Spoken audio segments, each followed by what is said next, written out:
So you have decided to read the Bible. Maybe you finally bought one, or found an old one on a shelf, or downloaded an app, and then you opened it and immediately hit the wall that stops almost everyone. It is enormous. It is old. The language can be strange, and nobody ever told you where to actually begin. So most people do the logical thing. They start at page 1 and try to read it like a novel, front to back. Genesis goes well. Exodus is gripping. And then somewhere in the middle of chapter after chapter of ancient sacrificial law, the momentum dies, the bookmark stops moving, and one more sincere person quietly concludes that the Bible is just not for them. That is not a failure of faith, it is a failure of strategy, and it is completely fixable. Because the Bible is not one book you read front to back. It is a library, and libraries have a reading order. So in the next few minutes, I am going to give you exactly that. What this book actually is, precisely where to start, what to read after that, how to pick a translation without getting lost, and how to build a habit that survives past week 2. No guilt, no jargon, just a map. Let's get you reading. Before the where, you need the what, because almost everyone's frustration comes from misunderstanding what they are holding. The Protestant Bible is not a single book. It is a collection of 66 separate documents written by roughly 40 different authors across something like 1,500 years, on 3 continents, in 3 languages. Some of it is history, some is poetry and song, some is law, some is letters written to specific churches with specific problems, some is prophecy, and some is biography. That is why reading it straight through feels so strange. You are walking through an entire library, and each section has its own rules for how to read it. A letter is not read the way a poem is read. Ancient law is not read the way a biography is. It comes in 2 halves. The Old Testament, 39 books, is everything before Jesus. Creation, the fall, a people chosen, a law given, kings and prophets, and a promise repeated for centuries that a rescuer is coming. The New Testament, 27 books, is Jesus arriving, dying, rising, and the movement that exploded afterward. And here is the thing that makes this library one book. It is telling a single story. God makes a world, humanity breaks it, God spends the entire rest of the book rescuing it, and every part of it is pointing at Jesus. Which is exactly why we are not going to start you on page 1. We are going to start you at the center. So here is the answer, plainly. Start with the Gospel of John. Not Genesis, not page 1, John, the 4th book of the New Testament, which puts it well into the last quarter of your Bible. And here is why. John wrote his account for exactly the person you are right now. He says so himself near the end. These are written that ye might believe that Jesus is the Christ, the Son of God, and that believing ye might have life through his name. He is not writing to scholars. He is writing to convince a newcomer, and he builds the case from the ground up. John moves slowly, explains Jewish customs as he goes, and circles back to his main point again and again, so you are never lost. It is 21 chapters. You can read it comfortably in 3 weeks at a chapter a day, or in a single long afternoon if you want the whole sweep at once. And it is the right starting place for a deeper reason. Everything in this library is about Jesus, the Old Testament pointing forward to him, the letters looking back at him. So if you meet him first, the rest of the Bible has something to organize itself around.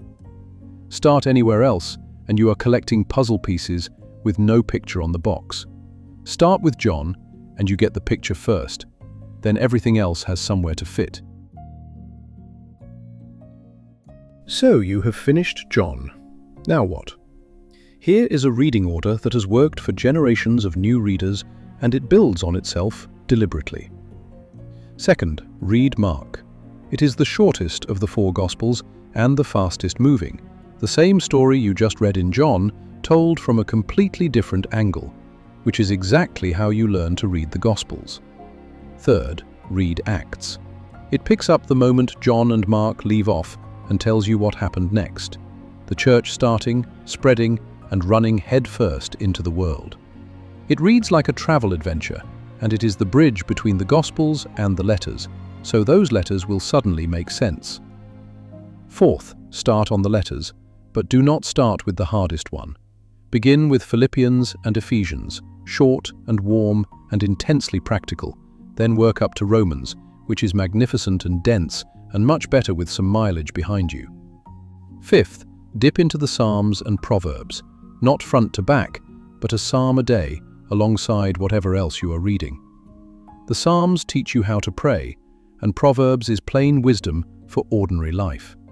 And sixth, now go back to the beginning and read Genesis and Exodus, because by then you will recognize what you are looking at. You will see the promises being planted that Jesus later fulfills, and the whole Old Testament stops being a strange foreign country and starts being the first half of a story you already know the ending of.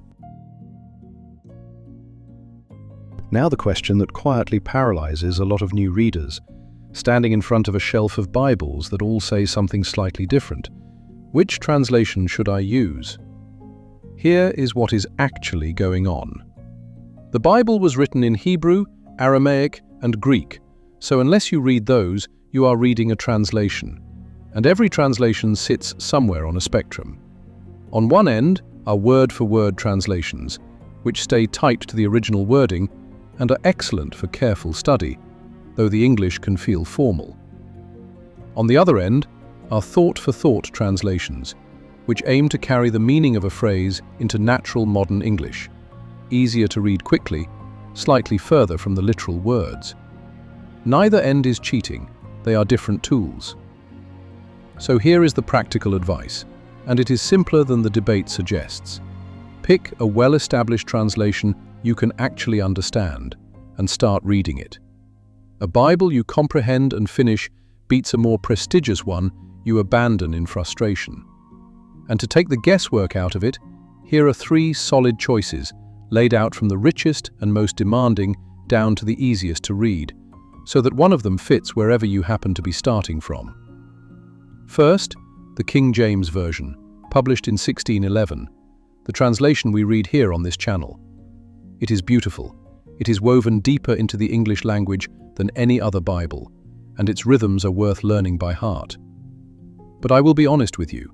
Of the 3, it is the most challenging to read. So if you are brand new, that older English can be heavy going at first. And there is nothing wrong with you if it is. It trips up lifelong readers too. Second, if the King James is slowing you down, reach for the New International Version, the most widely read modern translation in the world, and the one most churches teach from. It sits right in the middle, far easier to follow than the King James, still close to the meaning of the original, and the safest all-purpose choice for a new reader. And third, if you want the gentlest on-ramp of all, the New Living Translation. Plain, warm, everyday English, and the easiest of the 3 to read. If a Bible has ever felt like wading through mud, start there. You can always move up whenever you are ready. And you do not have to pick only one. A lot of readers keep 2 open at once. A modern one, the NIV or the NLT, to understand the passage quickly, and the King James beside it to sit in its weight and commit it to memory. Whatever you land on, choose the one you will actually read. And one last tip, get a physical copy if you can. An app works fine, but a paper Bible does not come with notifications in it. Now the part that decides everything. Most people do not quit the Bible because it is too hard. They quit because they built a plan they could not sustain, felt guilty, and stopped. So let's build one that actually survives. Start absurdly small, 10 or 15 minutes, 1 chapter a day, that is it. Read slower than you want to. Reading 3 chapters and remembering nothing is worse than reading 10 verses that actually land on you. Anchor it to something you already do every single day, because habits attach to existing habits, with your morning coffee, on your lunch break, right before bed. Same time, same place, and let the routine carry you on the days motivation does not show up. And pray one sentence before you read, something as simple as, "God, show me something true today." That one line turns reading into listening. Then, keep a notebook beside you, and after each reading, write down 2 things. One thing you noticed, and one question you have. That single habit will change your reading more than any study guide, because it turns you from a passive reader into someone actually paying attention. And here is the permission most new readers need. You are allowed to not understand things. You will hit passages that confuse you, genealogies that bore you, and hard sections that unsettle you. Do not stop and try to solve every one. Mark it, write the question down, and keep moving. Understanding comes with mileage. Nobody understood this book in a month, and nobody exhausts it in a lifetime. One last thing, and it is the one most people skip. Do not do this alone. And your most important reading companion is not another human being at all. Before every single reading, before your eyes reach the first verse, stop and pray. Not a long, formal prayer, just ask. The same Holy Spirit who inspired these words lives in every believer, and Jesus said it is His job to guide you into all truth. So ask Him for discernment. Say something as simple as, "Holy Spirit, you wrote this. Open my eyes and help me understand what I could never see on my own." That one habit changes everything, because it turns reading from studying a document into listening to its author. You are not decoding an ancient text by yourself. You are sitting down with the one who wrote it and asking him to read it with you. Then, as for other people, yes, find some, because these words were written to communities and they open up in conversation. But start where it is easiest and most personal. One friend, a little further down the road than you, a few people reading together, or a community like this one, where you can ask a question in the comments and actually get an answer. A Bible-teaching church can be a real gift on top of that. But hear me clearly, because this is the heart of everything we say here. You do not need a church, a building, or a membership to have God. You need Jesus and the Spirit He has already placed inside you. Community helps you grow, it does not save you. So do not wait until you have found the perfect church to begin. Begin tonight with the Spirit and the book, and let the people come as they come. And keep the goal in front of you, because it is easy to lose. The point of reading the Bible is not to win at Bible trivia, or to be able to say you finished it. The point is to meet the God who wrote it. This is not fundamentally a textbook you master. It is a letter from someone who wants to be known, and it does its work slowly on the person who keeps showing up. So do not chase speed, chase the habit. 10 minutes a day for a year will take you further than 3 heroic weeks that end in burnout. So here is your whole plan in one breath. Get a translation you can understand. Open to the Gospel of John. Read 1 chapter a day, slowly, at the same time every day, and every single time, before your eyes hit the page, ask the Holy Spirit for discernment and keep a notebook beside you for whatever resonates. When you finish John, go to Mark, then Acts, then Philippians and Ephesians, then a psalm a day, and then back to Genesis. Write down whatever stirs something in you and whatever you do not understand. Find a person or two to talk to about it, and when you hit something confusing, mark it and keep going. That is it. That is the map. No seminary required, no special qualifications, no need to feel spiritual enough first. Millions of ordinary people across the centuries have opened this book with exactly your questions and found it opening back. And the God who inspired it is not waiting for you to be impressive. He is waiting for you to show up. So tonight, do the first thing. Not the whole plan, just the first thing. Open to the Gospel of John, chapter 1, and read until the end of the chapter. That is your entire assignment. Everything else in this map is just what happens after you keep doing that. If this helped, we walk through Scripture here one day at a time. The Gospels, the Psalms, and the questions everybody has but nobody asks out loud. Subscribe and come read with us.